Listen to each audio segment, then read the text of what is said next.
What up, guys? In today's video we're going to be installing a throttle body spacer on the 350Z. This is the one I got. She's pretty affordable for like 20 bucks, but overall it looks pretty nice. You can give me the hardware, use the throttle body spacer. Let's open it. 2 gaskets each side. Looks pretty nice actually. Throttle body spacer. Got some gaskets with it. It's got some good weight to it as well.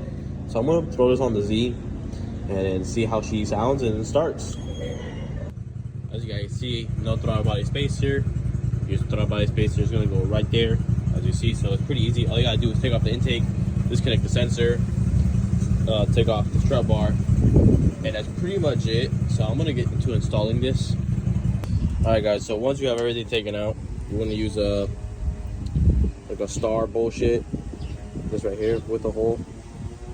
I don't know what it is. It came from this kit, but you could just buy a kit from Home Depot or Harbor Freight. Let's take off the throttle body, but it's 4 bolts, 2 on the top, 2 on the bottom. That's pretty much it, and this thing is ready to come out. All right, guys, once you have the throttle body out, which is pretty easy, nothing major, but here's the throttle body. I'm gonna clean it and install the spacer right now. Just like that, the HKS throttle body is on now, as you see. Pretty fucking sick. Came with the gaskets and the bolts. Pretty cool. All right, guys, everything's back on. HK's throttle body. So now I gotta put the intake. I cleaned the little oil that spilled in there when I did the oil change, but overall, looks pretty fucking good. I'm gonna throw everything back on and see how it looks. Just like that, everyone, the throttle body spacer is on, the HKS one with the new throttle body I did off camera.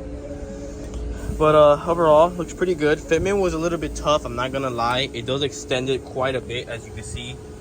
It's further pushed, which is, I guess, is a good sign. I don't know, but overall looks pretty good. So I'm gonna start the car and see how she sounds.